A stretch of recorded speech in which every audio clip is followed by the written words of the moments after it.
everybody, and welcome to this video about the EA E3 2018 conference.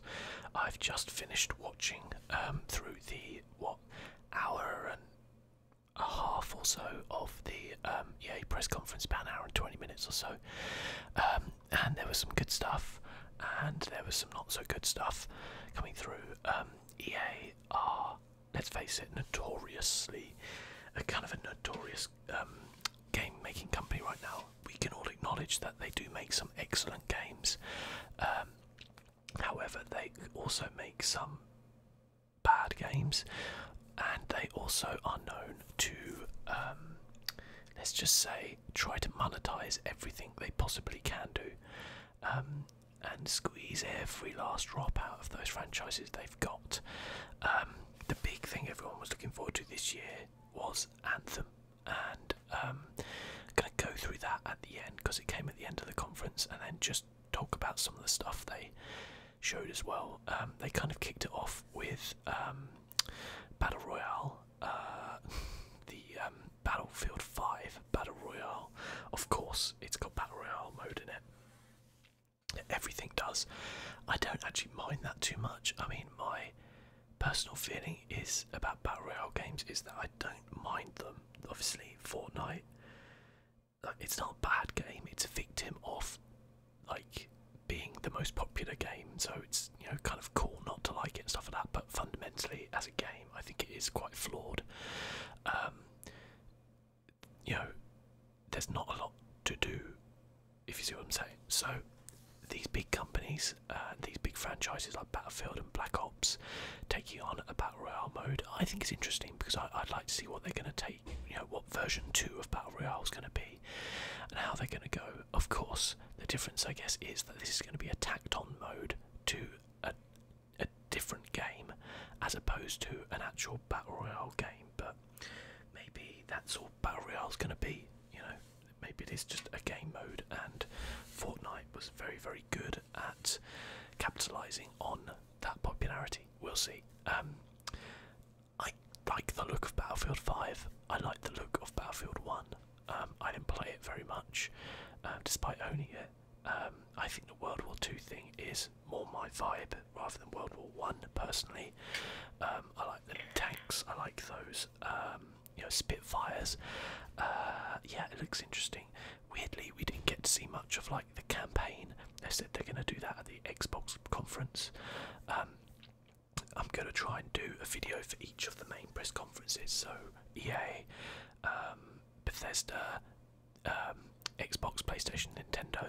I know there's like a Square Enix one, but I'll do like a big wrap-up video where I'll cover stuff like that at the end. So yeah, Battlefield 5, I mean, it looks really nice. Obviously, all Battlefield games ever look really, really nice, don't they? You know, there's no problems there whatsoever. They've got the destructible kind of, you know, destructible buildings. We saw a tank go through. Their thing this year is like, oh, you can pull like guns around and stuff like that. Don't know how much of that's going to be a thing, but you know, it looks interesting. I'd quite like the look of it. We'll have to wait and see. They obviously didn't really show anything about the Battle Royale mode or what it's going to be. So yeah, that one's kind of ticking along nicely, I guess. I think it'll be a success. It is weird that they're calling it Battlefield 5, I think. I don't know. I mean, I guess there was a lot of talk about that, but yeah, whatever. We saw Unravel 2 come out. I never played the first one, to be honest. It looked fun. This one looks cool in like a kind of multiplayer game, similar to, I guess, A Way Out. You can play it single player, or you can play it multiplayer. The multiplayer looked more fun, to be fair. When they played it, it looks nice, and it's out now. So they pulled that whole kind of E3, like, oh, you can buy it right now before any reviews come out. I always love that. People are always like, oh, I love it when they do that. You can say you can play it right now, and it's like, yeah. No, like when someone just releases a game without any hype or reviews, it's not usually a very good sign. But anyway, I don't know, maybe it is really good. I compliment EA on their kind of, they are generally quite good at picking up kind of indie games. Sea of Solitude was a game which looked really nice. as well. I couldn't really tell you too much about it. Art style looks really nice. And it's that kind of indie studio picked up by EA in a similar way to like A Way Out was. You know, and they're given support and I guess money from EA to kind of make their game, and you know, hopefully in the same way A Way Out was given that creative freedom and it was able to charge a lower price, and even to the point whereby, you know, the second player didn't have to pay for the game. Hopefully, you know, that's the same, I would imagine. So probably for me the biggest news that we got from this EA conference was Star Wars Jedi Fallen Order. It was just announced. It's coming kind of like over a year away, so fall 2019. It's going to be set between like episode 3 and 4. So in other words, after Anakin dies and Darth Vader comes to power, where the Jedi have been hunted down, you know, after the kind of Jedi Council fall and all that kind of malarkey happens. Looks really interesting. It's going to be a single-player action adventure title that tells a new story set shortly after the events of Star Wars: Revenge of the Sith. Okay, so that's clarification from the Star Wars website. So it's not like a multiplayer battle royale game, thank God. A single-player Star Wars game. Yes, yes, yes. Please. Action adventure, okay, if we're going to do it in a similar way to like Jedi Knight, or in a similar way to like Dark Forces, I guess they're similar games. Yes, please, if you're going to do it the Force Unleashed kind of way, not really down with that as such. I'd like to see RPG action adventure. I feel like if it was an RPG they would have said that, not action adventure, but we'll see. I knew from the very beginning, like, it wasn't going to be a flipping KOTOR successor or something like that. You know, we're not going to see another Knights of the Old Republic out there. It's just not a popular style right now. You know, one day it will be, hopefully, again.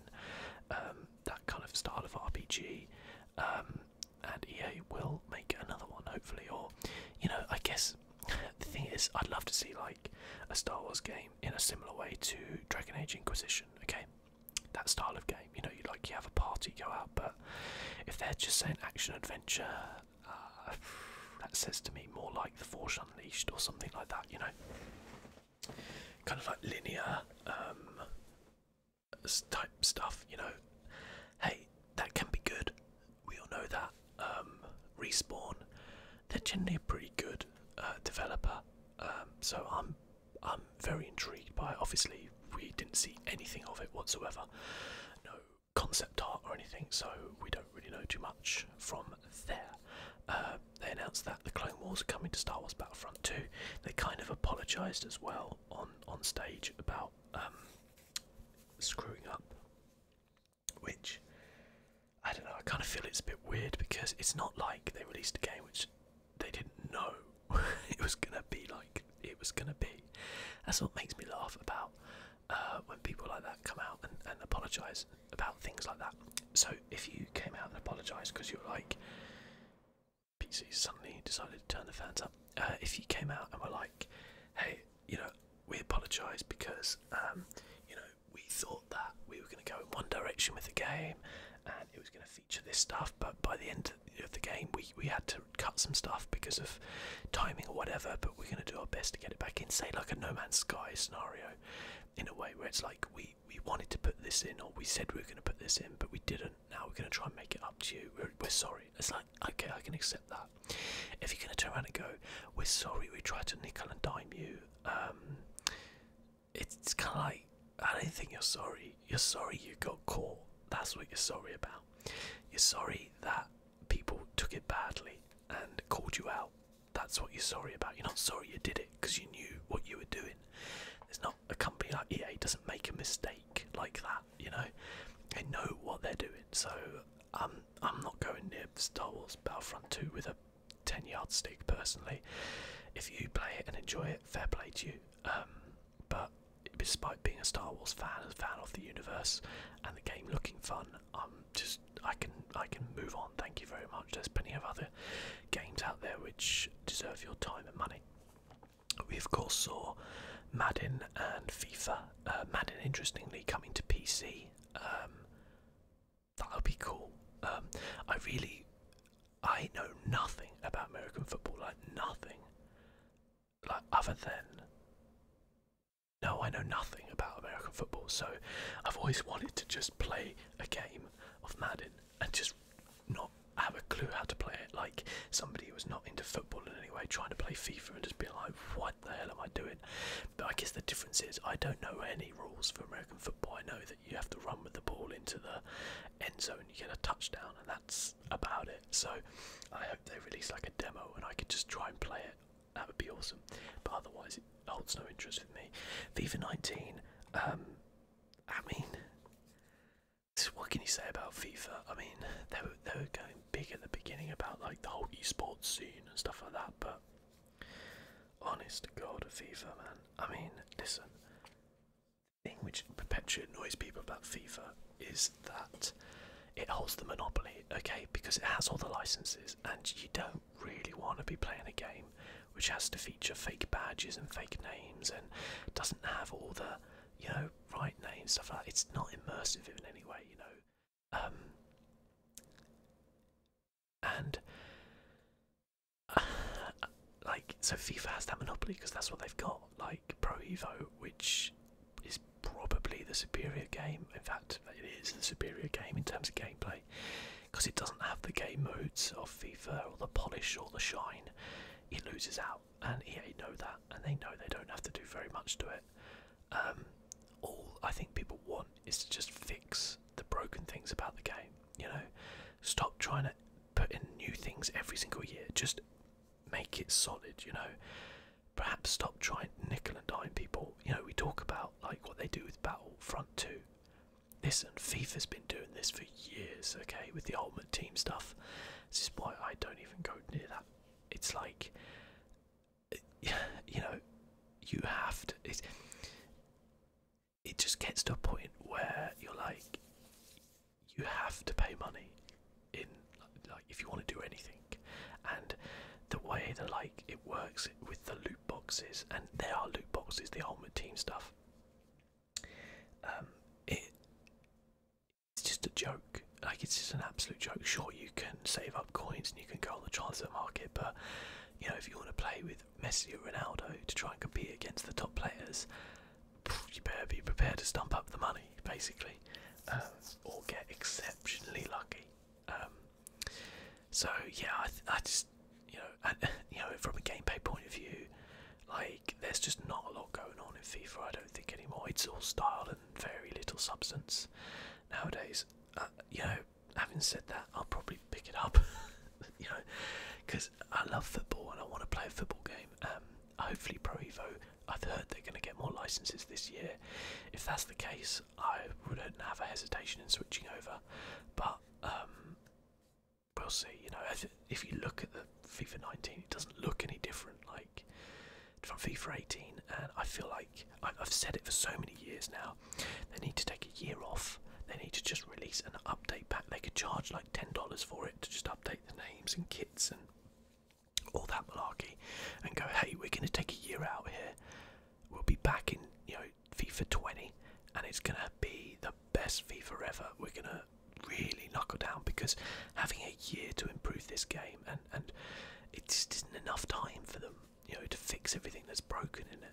So I would love them to do that. I know they won't, because it's free money at the end of the day. They have these licenses. The license probably says they have to release a game every year. What are they going to do?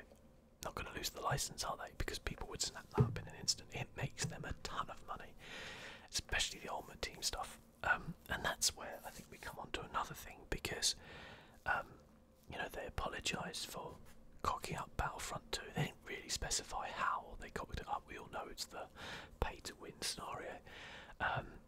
They say nothing though about the fact that I think Madden is the same thing without the Ultimate Team, and the NBA games and NHL as well. I don't know too much about them. But then they go, like, they say nothing about the fact that FIFA is like that, which I find weird. It's just like, okay, well, no, that's fine, FIFA, because no one's complaining about that, so we'll just keep that in there and don't worry about that. And then when they're talking about Anthem, they said there's not going to be no loot boxes, and people were like, yeah. What the fuck are people cheering about? Seriously. Why are you cheering no loot boxes? You idiots. I mean, obviously these are people probably who are staff members there and have been told to cheer or whatever. They said this, like, okay, I'm going on to Anthem early, but I feel like I have to kind of rant about this because it just annoys me so much. They're like, oh, we've got some questions we took from Twitter earlier on, and the first question's from, you know, Michael McMichelson or whatever, or Twitter man, and he's like, oh, yeah, I'm wondering with Anthem, is there going to be like cosmetic options on there? How can I customize? Who the hell is asking this question with Anthem? We've seen one trailer for it. We know 0 details about the game, and apparently this guy's first fucking question is, what are the customization options? Of course it's not, you fucking idiots. This is a made up question, and they brought it out because at the end of the day they wanted to turn around and go, we don't have loot boxes. Oh, but we do have microtransactions though, so you can buy things. Oh, but you'll know exactly what you're buying though. Oh my god. You know how like Fortnite could get away with having skins which are paid for because they don't fucking charge for the game. You earn money in the game. Are you telling me that that's the way it's going to go? Now, don't get me wrong, EA are not the only company who do this. But what I find so shady as hell with them is the fact that they first off turn around and apologise for Battlefront and getting it wrong. And then they say nothing about FIFA, we just keep those microtransactions. And then they try and act like they're the heroes of the industry because they're not going to have loot boxes in Anthem. I'll tell you why there's no loot boxes in Anthem, okay? It's because currently there are lawsuits ongoing in multiple different countries classifying loot boxes as gambling, and these companies know that they are going to get caught out with a massive fine sooner or later, and their legal department is currently working out the cost of how much that fine is going to be against how much money they'll lose compared to if they just drop loot boxes and carry on with microtransactions. Okay, and at the minute the fine is more than the cost of dropping the loot boxes, so they're going to drop the loot boxes. Okay, that's it. It's the same way when a car company, they find a fault with a car, they weigh up, and this is a true thing that happens, they weigh up the cost of recalling the car against the cost of paying the fines and legal lawsuits when someone gets hurt in an accident.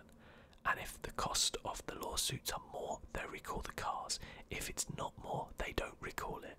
They don't care about customers. Okay, EA want to make money. They're like, oh crap, we've got to try and like dial this down a bit. But as if the first fucking question is about customization. You know what? They could have just literally said in there, oh, by the way, there's not going to be any loot boxes in Anthem. It's just microtransactions. But to try and dress it up like someone's asking them, oh yeah, about customization options, give me a break. It's so cynical. It's, oh my god, it's actually painful. It actually puts me off the game. Let's talk about the actual game now. When they brought the kind of 3 developers on stage, or 3 of the people in the development team, including Casey Hudson, who is the kind of the lead and very well known for his BioWare work. They talked about it a bit on stage.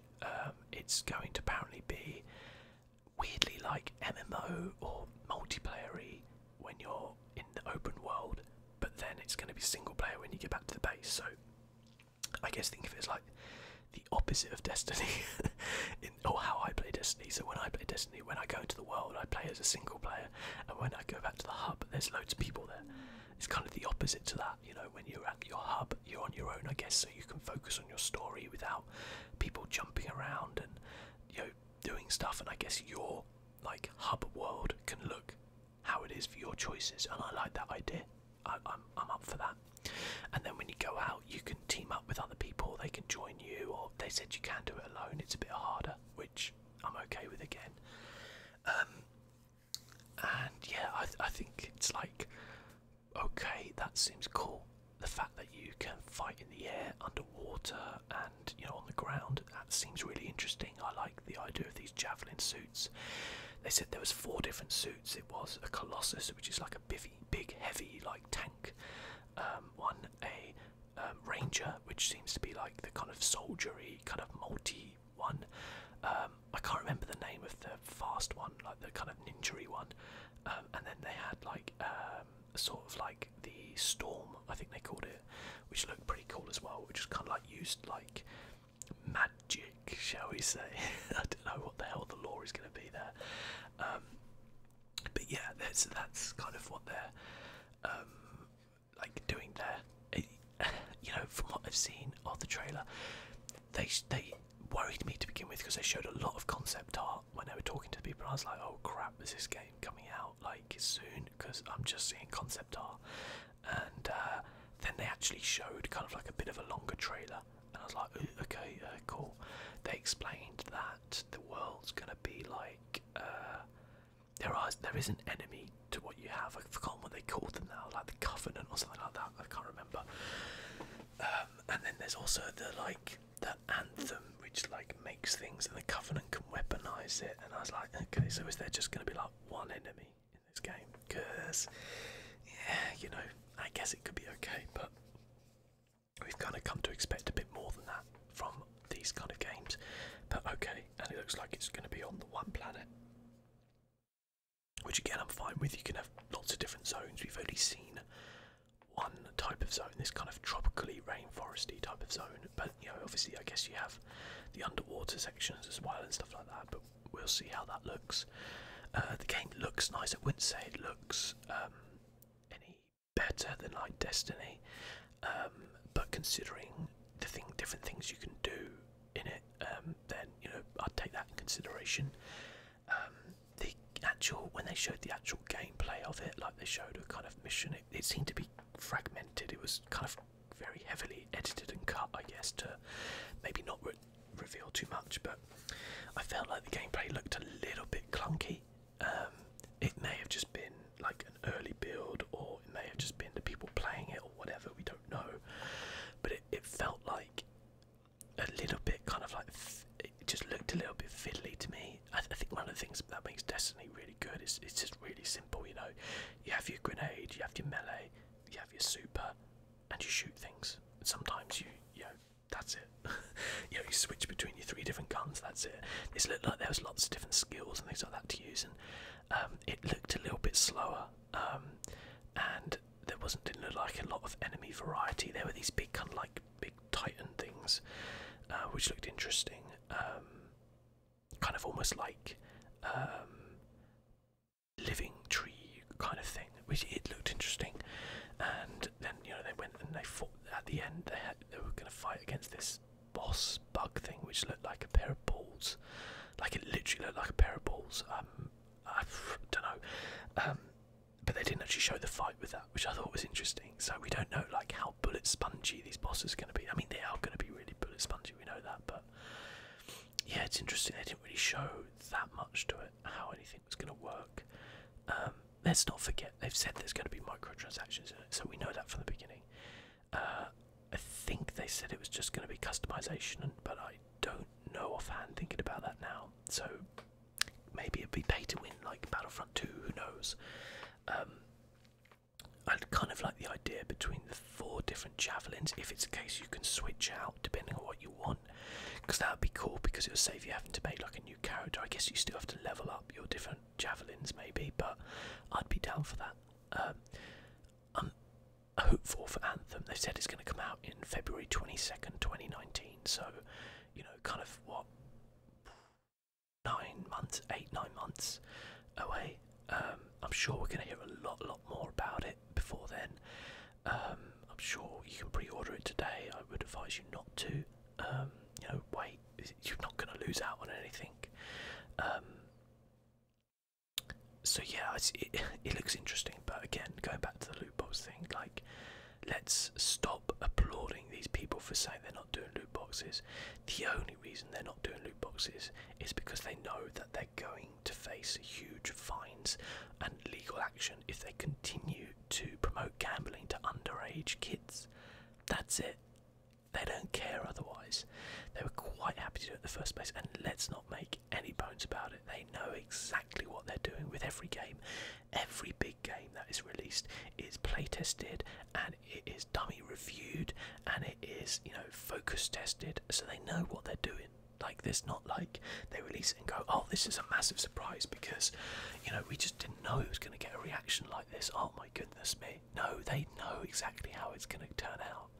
Like, this is, you know, this is a big company. They put a lot of money into these games, millions and millions of pounds, and so they have to know, you know, how it's going to fare in the market, and they do know. And, you know, I can forgive companies if they release a game which has some bugs, or release a game which is minus a couple of features because they had to stick to a time, you know, limit, or, you know, they just didn't have the manpower to do it. But I hate companies who try and nickel and dime people. If you buy a game, you buy a game. I don't have a problem with microtransactions per se, for cosmetic items and stuff like that. As long as you know what you're buying. Again, like, loot boxes are just disgusting in my opinion. You know, I don't mind that. I appreciate that video games are cheaper nowadays than they have ever been in a way, so they need to look at alternate revenues. But if they force people to spend an extra 20, 30, 40 pounds in a game to try to be competitive, then that's disgusting in my opinion. Just charge 80 quid for the game and be honest about it. You know, it's ridiculous. Or, you know, if they like, I don't like it with Red Dead where they're holding back missions unless you pay extra. It's like, just release the full game. Like, I don't mind if you want to do like, oh, you get this horse early or this gun early, which you won't get until you have to pay like $1,000 in game for it, which is hard to get or something. That's fine. I don't mind if you want to do that. But actual missions, story missions, which you're holding back unless you buy the collectors or the ultimate edition, doesn't sit well with me. So yeah, I am cautiously optimistic about Anthem. It looks alright. There's still a lot of time to go. It looks alright, I'd say. I don't know. There's a lot of hype about it. The most exciting thing about that was the fact that we're going to get this Star Wars game and it's going to be single player. Just, oh, EA, don't screw it up, please. Anyway, as I said, guys, it's just my kind of quick take on the EA conference. Let me know what you thought. Oh, by the way, I'm not even going to talk about that travesty that is a Command & Conquer mobile game. Who the hell thought that was a good idea? Command & Conquer is a very beloved series. I played it growing up. I loved it. That mobile game should be killed with fire, in my opinion. Like, that is an abomination. And who the hell thought that was a good idea to do like a 10-minute segment in that? But I don't know what they were thinking. So I'm not going to go in there. Okay, I don't want to hear about that mobile game. I don't want to ever see it again in my life. But let me know what you thought about the conference. I'll do one. I don't know how quick I'm going to be able to get these up because I have to work as well. I can't watch all the conferences live, unfortunately, but I'll try to get my hot take on everything that goes on. So until next time, ladies and gentlemen, thank you for watching. I think it's Xbox next, is it? Or PlayStation, one of the two. Anyway, I'll see you for that one. Bye bye.